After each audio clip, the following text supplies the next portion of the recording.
Telangana those 2025కి సంబంధించి మనకు report జేయడానికి, కాలేజెస్ లోపల రిపోర్ట్ జేయడానికి మనకెట్లాంటి డాక్యుమెంట్స్ కావాలే అని జెప్పి మనమైతే ఈ వీడియో లోపల డీటెయిల్‌గా మాట్లాడుకుందాం.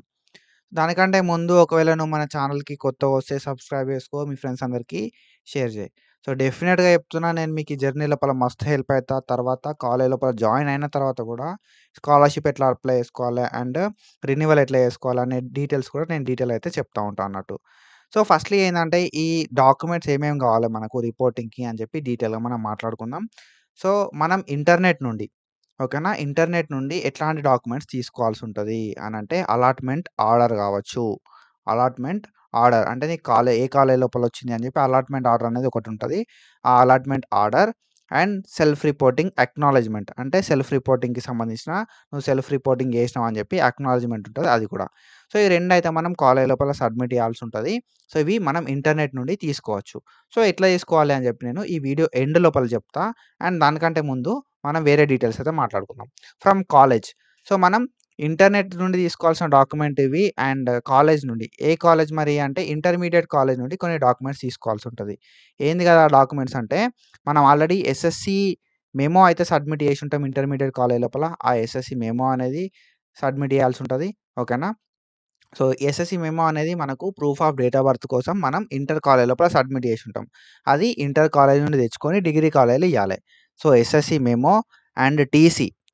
సో, టీసీ ఎందుకు అనంటే మనం ఆల్రెడీ ఏదైనా ఒక ఎడ్యుకేషన్ ఇన్‌స్టిట్యూషన్‌లో చదివినాం అని చెప్పి చెప్పడానికి టీసీ అంటాం. సో, ఈ టీసీ గూడా మనమైతే సబ్మిట్ చేయాల్సుంటది. అండ్ దాని తర్వాత స్టడీ సర్టిఫికేట్స్. సిక్స్త్ నుండి ఇంటర్మీడియేట్ వరకి స్టడీ సర్టిఫికేట్స్ అయితే ప్రొవైడ్ చేయాల్సుంటదన్నట్టు. సో, ఈ సిక్స్త్ నుండి ఇంటర్మీడియేట్ వరకు స్టడీ సర్టిఫికేట్ మనం ప్రొవైడ్ చేయడం వల్ల మనం ఎక్కడ చదివినాం అనేది అర్థమైతది. ఏ డిస్ట్రిక్ట్‌లో చదివినాం, ఏ స్టేట్‌లో చదివినాం అనేది. అండ్ దాని తర్వాత మనం చూసుకుంటే ఇవి ఏవైతే ఈ డాక్యుమెంట్స్ అన్నీ మన కాలేజ్ లోపల అవైలబుల్ ఉంటాయన్నట్టు. సో, ఇంటర్మీడియేట్‌కి సంబంధించిన కాలేజ్ లోపల మనం ఎస్ఎస్‌సి మెమో ఇచ్చుంటాం. అండ్ టీసీ అనేది సో, ఎస్ఎస్‌సి మెమో అయితే మనం ఇంటర్ కాలేజ్ లోపల ఇచ్చుంటాం. అండ్ బోనాఫైడ్స్ అయితే ఇంటర్ కాలేజ్ లోపల ఇచ్చుంటాం అన్నట్టు. ఓకేనా? సో, ఈ బోనాఫైడ్స్ ఏవైతే సిక్స్త్ నుండి 10థ్ క్లాస్ అయిన బోనాఫైడ్స్ అయితే ఇంటర్ కాలేజోళ్ళు మనకిస్తారు. అండ్ టీసీ అనేది మన 10థ్ క్లాస్ టీసీ మనం ఇస్తాం కాబట్టి వాళ్ళు ఇంటర్మీడియేట్ టీసీ అనేది మనకిస్తారు. ఇంటర్ కాలేజోళ్ళు. ఓకేనా? అండ్ దాని తర్వాత ఏందంటే మెమోస్ ఇంటర్మీడియేట్‌కి సంబంధించిన మెమోస్. ఇక్కడ నేను మెన్షన్ చేయలేదు. బట్ ఇంటర్మీడియేట్‌కి సంబంధించిన మెమోస్ అయితే ఇయ్యాల్సుంటది. అండ్ ఇంటర్మీడియేట్‌కి సంబంధించిన మనమైతే సర్టిఫికేట్స్ అయితే ప్రొవైడ్ చేయాల్సుంటదన్నట్టు. బోనాఫైడ్ సర్టిఫికేట్స్ అంటాం. ఇంటర్మీడియేట్ మెమో అయితే షార్ట్ మెమో కావచ్చు, లాంగ్ మెమో కావచ్చు. అండ్ దాని తర్వాత SSC memo, TC and bonafides 6థ్‌కెళ్ళి ఇంటర్మీడియేట్ వరకు ఇవన్నీ గూడా మనం అయితే ప్రొవైడ్ చేయాల్సుంటదన్నట్టు. ఓకేనా? అండ్ ఇక్కడ మనం ఇంకా చూసుకుంటే మీ సేవ నుండి కొన్ని డాక్యుమెంట్స్ అయితే సబ్మిట్ చేయాల్సుంటది. ఏంది కదా ఆ డాక్యుమెంట్స్ అంటే ఈడబ్ల్యూఎస్. ఓకేనా? సో, ఇది ఎవరికి ఈడబ్ల్యూఎస్ అంటే ఎవరైతే ఎకనామికల్లీ వీకర్ సెక్షన్ ఉంటారో వాళ్ళకి మాత్రమే అప్లికబుల్ అయితేనే ఓసీ ఉన్న వాళ్ళకి కావచ్చు, మనకు ఈ ఈడబ్ల్యూఎస్ సర్టిఫికేట్ అయితే ఉంటది. ఒకవేళ మీకు ఈడబ్ల్యూఎస్ సర్టిఫికేట్ ఉంటే మాత్రమే నువ్వు సబ్మిట్ చేయాల్సుంటది డిగ్రీ కాలేజ్ లోపల. ఓకేనా? సో, దాని తర్వాత ఏందంటే మనకి caste certificate. So, almost caste certificate అయితే అందరికుంటది. ఓకేనా? సో, ఈ క్యాస్ట్ సర్టిఫికేట్ అయితే మనం ప్రొవైడ్ చేయాల్సుంటదన్నట్టు. ఓకేనా? అండ్ ఆఫ్టర్ దట్ మనం చూసుకుంటే మనకు బీసీ, ఎస్సీ, ఎస్టీ వాళ్ళకి ఈ కమ్యూనిటీ సర్టిఫికేట్ అయితే ఉంటదన్నట్టు. నీకు రిజర్వేషన్ వల్ల సీటొస్తే మాత్రం పక్కాగా మనం అయితే క్యాస్ట్ సర్టిఫికేట్ ప్రొవైడ్ చేయాల్సుంటది. అండ్ దాని తర్వాత income certificate, residence certificate. So, ఈ రెసిడెన్స్ సర్టిఫికేట్ ఏంది అంటే, సో, ఎవరైతే తెలంగాణ వాళ్ళే అని చెప్పి ప్రూవ్ చేయడానికి మనకైతే ఈ రెసిడెన్స్ సర్టిఫికేట్ అయితే అవసరం అయితది. ఓకేనా? సో, మనం ఈ లాస్ట్ 7 ఇయర్స్ మనం తెలంగాణ లోపల చదివితే మాత్రం నీకు రెసిడెన్స్ సర్టిఫికేట్ అవసరం లేదు. ఓకేనా? సో, మాక్సిమం రెసిడెన్స్ సర్టిఫికేట్ అంత మ్యాండేటరీ ఏం గాదు.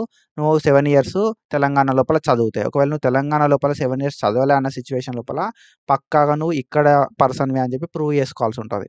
ఓకేనా? సో, ఈ రెసిడెన్స్ సర్టిఫికేట్ అయితే ప్రొవైడ్ చేయాల్సుంటది. అండ్ దాని తర్వాత ఇన్‌కమ్ సర్టిఫికేట్. ఓకేనా? ఇన్‌కమ్ సర్టిఫికేట్ గూడా ప్రొవైడ్ చేయాల్సుంటది. అండ్ ఎవరైతే ఆంధ్ర పీపుల్ ఉంటారో ఆంధ్ర పీపుల్‌కైతే నాన్ లోకల్ క్యాండిడేట్ సర్టిఫికేట్ అని చెప్పి ఉంటదన్నట్టు. సో, ఆ సర్టిఫికేట్ ప్రొవైడ్ చేయాలి. అండ్ దాని తర్వాత income certificate or white ration card. Income certificate అయితే ప్రొవైడ్ చేయాల్సుంటది. వైట్ రేషన్ కార్డ్ ఎందుకు అనంటే, సో, ఇన్‌కమ్ సర్టిఫికేట్ ఉన్న వాళ్ళకి మాత్రమే ఈ వైట్ రేషన్ కార్డ్ అనేది ఉంటదన్నట్టు. సో, ఎందుకు అంటే వీళ్ళు బిలో పావర్టీ లైన్ ఉంటరు. అందుకే వీళ్ళకి వైట్ రేషన్ కార్డ్ అనేది ఉంటది. అండ్ ఇన్‌కమ్ సర్టిఫికేట్ గూడా సో, ఇన్‌కమ్ తక్కువున్నాయని చెప్పి చూపెట్టడానికి ఇన్‌కమ్ సర్టిఫికేట్ అన్నట్టు. ఓకేనా. సో, మీకు ఫీజ్ రియంబర్స్‌మెంట్ కావాలనుకుంటే మాత్రం మనమైతే ఈ ఇన్‌కమ్ సర్టిఫికేట్ ప్రొవైడ్ చేయాల్సి ఉంటది. నువ్వు అప్లికేషన్ అప్పుడు ప్రొవైడ్ చేయకపోయినా కూడా ఇప్పుడైనా ప్రొవైడ్ చేయడానికి ఛాన్స్ అయితే ఉంటదన్నట్టు. ఓకేనా. అండ్ ఆఫ్టర్ దట్ ఏందంటే డిజబిలిటీ సర్టిఫికేట్. సో, ఈ డిజబిలిటీ సర్టిఫికేట్ ఎవరికుంటది కదంటే ఎవరికైతే పీహెచ్ ఉంటదో వాళ్ళకి డిజబిలిటీ సర్టిఫికేట్ ఉంటది.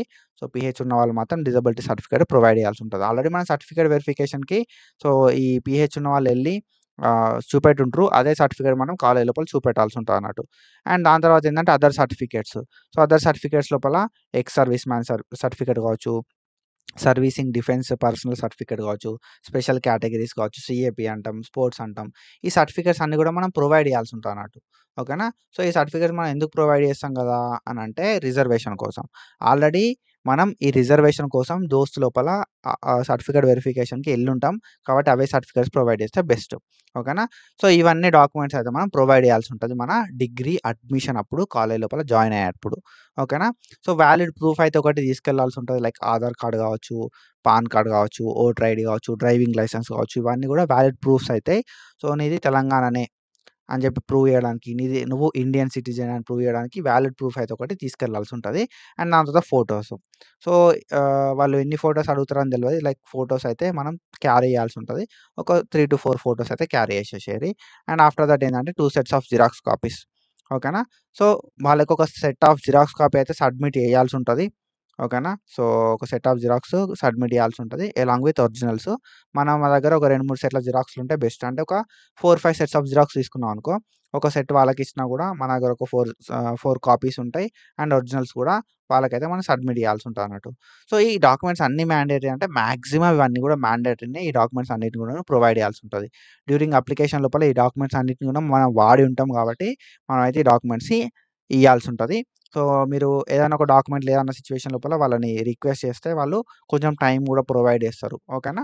సో, ఇది మన రిక్వైర్డ్ డాక్యుమెంట్స్. ఇప్పుడేంది గదా అంటే, మనం ఎట్లా డౌన్‌లోడ్ జేయాలే ఈ అలాట్‌మెంట్ ఆర్డరు అండ్ దాంతో పాటుగా మనకి సెల్ఫ్ రిపోర్టింగ్ అక్నాలెడ్జ్‌మెంట్ అని జెప్పి మనమైతే మాట్లాడుకుందాం. ఫస్ట్ ఏందంటే మన దోస్త్ పోర్టల్ ఇది. సో, దోస్త్ పోర్టల్‌కొచ్చి ఇక్కడ లాగిన్ దగ్గరకొచ్చి మన లాగిన్ డీటెయిల్స్ ఇచ్చి ఓటీపీ ఎంటర్ చేసి, పిన్ ఎంటర్ చేసి లాగిన్ కావాలి. లాగిన్ అవుడుతోటే మనకి పోర్టల్ అనేది ఇట్లా ఓపెన్ అయితది. ఓకేనా. సో, మీకిక్కడ ఏందంటే వెల్కమ్ టు దోస్త్ 2025, 26 అని వస్తది. మీ ఏ అకాడమిక్ ఇయర్ అయితే ఆ అకాడమిక్ ఇయర్ వస్తది. సో, ఇక్కడ మీకు సీట్ అలాట్‌మెంట్ అయితే ఫేజ్ 1నా, 2నా, 3నా అని చెప్పి ఇక్కడ చూపెడతాదన్నట్టు. ఓకేనా. సో, ఇక్కడ మనకి సీట్ అలాట్ అయినట్టుగా నీ పేరొస్తది. ఏ కాలేజ్‌లో సీటొచ్చింది అండ్ ఏ కోర్స్‌లో సీటొచ్చింది, ఏ మీడియంలో సీటొచ్చిందని చెప్పి ఇక్కడ మెన్షన్ చేస్తారు. సో, ఒకసారి ఇది సీట్ అలాట్‌మెంట్‌ది. సో, సీట్ అలాట్‌మెంట్ అయిపోయిన తర్వాత మనం ఏం చేయాలి అంటే సెకండ్ లాంగ్వేజ్‌ని సెలెక్ట్ చేసుకోవాలి. సెలెక్ట్ చేసుకొని అలాట్‌మెంట్ ఆర్డర్‌ని డౌన్‌లోడ్ చేసుకోవాలి. ఓకేనా. డౌన్‌లోడ్ అలాట్‌మెంట్ ఆర్డర్ అనటతోటి నీకు అలాట్‌మెంట్ ఆర్డర్ అయితే డౌన్‌లోడ్ అయిపోతదన్నట్టు. ఓకేనా. సో, ఈ అలాట్‌మెంట్ ఆర్డర్ ఎట్లుంటదని చెప్పి నేను ఫర్దర్‌గా చూపెడతా. అండ్ దాని తర్వాత సో, నువ్వు సెకండ్ లాంగ్వేజ్‌ని సెలెక్ట్ చేసుకొని సెల్ఫ్ రిపోర్టింగ్ మీద క్లిక్ చేసుడుతోటే సెల్ఫ్ రిపోర్టింగ్‌కి పేజ్ అయితే నీకు ఇట్లా ఓపెన్ అయితది. ఓకేనా. సో, నీకిక్కడ ఫీ అనేది చూపెడతది. గవర్నమెంట్‌లో వచ్చినోళ్ళకి 0 చూపెడతాయి. ప్రైవేట్‌లో వచ్చినోళ్ళకి 500 అట్లా చూపెడతదన్నట్టు. ఇక నీకు ఫేజ్ 1 లోపల సీటొస్తే ఫేజ్ 1 అని చెప్పి చూపెడతది. ఇక నీ దోస్త్ ఐడీ, హాల్ టికెట్ నంబరు, నీ పేరు ఇవన్నీ కూడా చూపెడతది. చూపెట్టిన తర్వాత మనం ఇక్కడ క్యాప్చా ఎంటర్ చేయాలి. క్యాప్చా ఎంటర్ చేసి సెండ్ ఓటీపీ అనాలి. కన్ఫర్మేషన్ చేసుకోవడానికి నువ్వు ఓటీపీని సెండ్ చేయాల్సి ఉంటదన్నట్టు. సో, నీ ఫోన్‌కి ఓటీపీ వస్తది. నువ్వు ఓటీపీ ఇచ్చినప్పుడు మాత్రమే నీకు సీట్ అనేది కన్ఫర్మ్ అయిపోతది. ఓకేనా. సో, కన్ఫర్మ్ అనేది ఇక్కడ నీకు కింద చూసుకుంటే కన్ఫర్మ్ యువర్ సీట్ అని చెప్పి ఉంటదన్నట్టు. ఇక్కడ నువ్వు ఓటీపీ ఎంటర్ చేసి confirm your seat for phase 1 అని ప్రెస్ చేయాలి. ప్రెస్ చేసుడుతోటే నీకు ఇట్లయితే ఓపెన్ అయిపోతది. ఓకేనా. సో, ఏందంటే కంగ్రాచ్యులేషన్స్ నీ దోస్తు సీట్ అనేది కన్ఫర్మేషన్ అయిపోయింది. ఈ కాలేజ్ లోపల ఈ టైంకి అని చెప్పి వస్తది. ఇది సీటు కన్ఫర్మేషన్ అయినట్టు. ఓకేనా. సో, ఇట్లా సీట్ అయితే కన్ఫర్మేషన్ అయితది. సో, దాని తర్వాత నువ్వేందంటే go to student home page అని చెప్పి క్లిక్ చేయాలి. క్లిక్ చేసుడుతోటే నీకు ఇట్లా ఓపెన్ అయితది. సో, ఇక్కడ ఏందంటే నువ్వు అలాట్‌మెంట్ ఆర్డర్ అంటే అలాట్‌మెంట్ ఆర్డర్ డౌన్‌లోడ్ చేసుకోవచ్చు. అక్నాలెడ్జ్‌మెంట్ అంటే అక్నాలెడ్జ్‌మెంట్ డౌన్‌లోడ్ చేసుకోవచ్చు.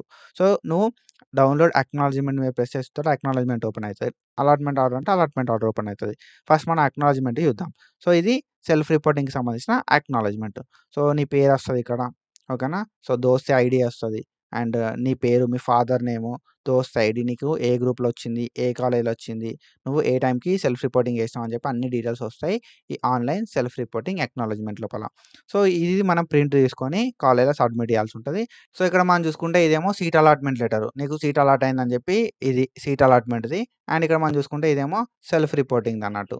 ఓకేనా? సో, ఈ రెండిటిని మనం అయితే కాలేజ్ లోపల సబ్మిట్ చేయాల్సి ఉంటది. So, that's it for today guys and I hope you got clarity.